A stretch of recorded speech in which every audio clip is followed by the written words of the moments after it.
Dear friends, मैं doctor Mahendra Sahni. स्वागत है हमारा YouTube channel English literature academy में।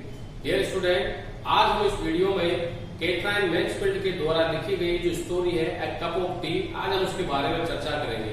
डियर स्टूडेंट, कैथरीन मैन्सफील्ड एक बहुत ही फेमस स्टोरी टेलर थी और उनके द्वारा लिखी गई जो स्टोरी है ए कप ऑफ टी, ये बहुत ही फेमस स्टोरी है। अगर मैं इस स्टोरी के थीम, प्लॉट और कैरेक्टर की बात करता हूँ तो ए कप ऑफ टी मई 1992 में पब्लिश हुई। कैथरीन मैन्सफील्ड के द्वारा ये लिखी गई है। इसके मेन कैरेक्टर की बात करते हैं तो इसमें 3 ही कैरेक्टर मेन है। रोजमेरी इसमें सेंट्रल कैरेक्टर है, मिस्टर फिलिप इसके पति है और एक बेगर गर्ल है। अगर मैं इसकी कहानी की बात करता हूँ स्टूडेंट, तो कहानी यो है कि रोजमेरी जो एक मध्यम वर्गीय फैमिली से रहती है, उसकी एक रिच फैमिली में शादी हो जाती है मिस्टर फिलिप से। अब मैं यह बताना चाहूंगा कि ये स्टोरी एक सटायर के रूप में लिखी गई है।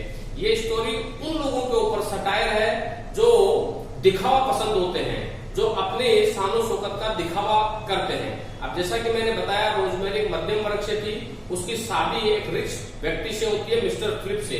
लेकिन मिस्टर फिलिप और रोजमेरी के नेचर में बहुत अंतर है। मिस्टर फिलिप जितने वेल मैनर्ड है, जितने मॉडेस्ट हैं और जितने शांत स्वभाव के हैं, रोजमेरी उतनी ही अपनी शानो शौकत का बखान करने वाली होती है।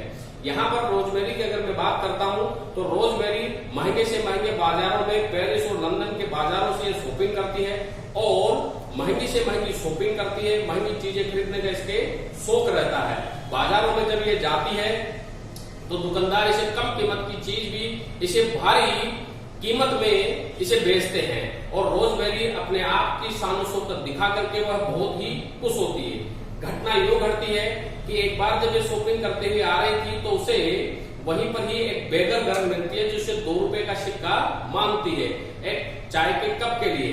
रोजमेरी का न जाने क्या समझ में आता है कि वो उस भिखारी लड़की को अपने घर लेकर के आती है और अपने नौकरों से उसे अच्छी तरह से नहलाती धुलाती है, उसकी अच्छी खातिरदारी करती है, उसे अच्छे कपड़े पहनाए जाते हैं और अच्छी तरह से उसे सजाया जाता है। एक डॉल की तरह उसे बना दिया जाता है। रोजमेरी उस लड़की को अपने घर की शानो शौकत, अपने रहन सहन का तरीका, अपने जो ड्रेस ये पहनती है, वो सारी सब कुछ दिखाती है। उसके पीछे रोजमेरी का ये उद्देश्य रहता है, जैसे कि मैंने बताया कि कुछ लोग दिखावा पसंद होते हैं, तो रोजमेरी ऐसी ही थी। जब वो उस लड़की को सब कुछ दिखा रही थी तो मन ही मन बहुत खुश भी हो रही थी अपनी शानो शौकत का बखान करके। जब मिस्टर फिलिप आता है तो वो ये जान जाता है कि किसी सड़क से उठाई हुई लड़की है, तो वह रोजमेरी को समझाता है कि ये ठीक नहीं है किसी भी लड़की को इस तरह से घर पे लाना और विदाउट उसके पेरेंट्स की परमिशन के। लेकिन रोजमेरी उसकी बात पर कोई ध्यान नहीं देती है। तो मिस्टर फिलिप एक चालाकी से उसे बाहर निकालने की कोशिश करते हैं, उस बेगर गर्ल को।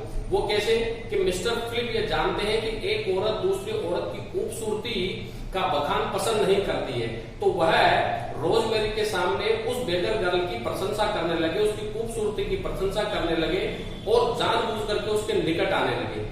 धीरे धीरे रोजमेरी को इससे ईर्ष्या होने लगी और ईर्ष्या के वशीभूत होकर के उसका जैसे ही अपना स्वार्थ सिद्ध हो जाता है, वह उस लड़की को कुछ पैसे देके घर से बाहर निकाल देती है। इस तरह से मिस्टर फिलिप अपनी योजना में सफल हो जाते हैं, क्योंकि मिस्टर फिलिप का ऐसा मानना है कि किसी भी अनजान व्यक्ति को या किसी भी ऐसे व्यक्ति को घर लाना जो उसके सगे संबंधियों को आप जानते नहीं है, पेरेंट्स को आप जानते नहीं है, उसे लाना ठीक बात नहीं है। लेकिन वो रोजमेरी को भी जान देते हैं कि रोजमेरी दिखावा पसंद है, इसीलिए उन्होंने उसे इंटरनल तरीके से ही समझाने का प्रयास किया। तो डियर स्टूडेंट, कैथरीन मैन्सफील्ड के द्वारा इस स्टोरी में उसने ये समझाना चाहा है कि हमें कभी भी दूसरे लोगों की मजदूरी का फायदा नहीं उठाना चाहिए। We should be well mannered and well educated person. We should not try to cheat any other person and we should not try to show our pomp and show and our rich life. हमें हमारा दिखावा नहीं करना चाहिए और न ही हमें हमारी रिचनेस दूसरों के सामने बतानी चाहिए। अच्छी स्टोरी है। जैसा कि मैंने आपको उसके कैरेक्टर और थीम और प्लॉट के बारे में बताया, बड़े प्रश्न भी इससे पूछे जाते हैं एग्जाम में। ये राजस्थान विश्वविद्यालय के BA फर्स्ट ईयर के सिलेबस में है और भी कई विश्वविद्यालयों के सिलेबस में दी गई है। इससे छोटे और बड़े प्रश्न दोनों पूछे जाते हैं। डियर स्टूडेंट, जब आपको इससे बड़ा प्रश्न पूछा जाए, बिना पॉइंटों के आप आंसर न लिखें, विद पॉइंट से इसका आंसर लिखें, जिसकी शुरुआत राइटर के इंट्रोडक्शन से, स्टोरी के इंट्रोडक्शन से, थीम, प्लॉट, समरी और कैरेक्टर से आप इसकी शुरुआत कर सकते हैं। तो इस तरह से आपको अच्छे नंबर एग्जाम में प्राप्त होंगे। वीडियो कैसा लगा इसे अंत तक जरूर देखें, लाइक और सब्सक्राइब जरूर करें। Thank you very much dear friends, बहुत बहुत धन्यवाद।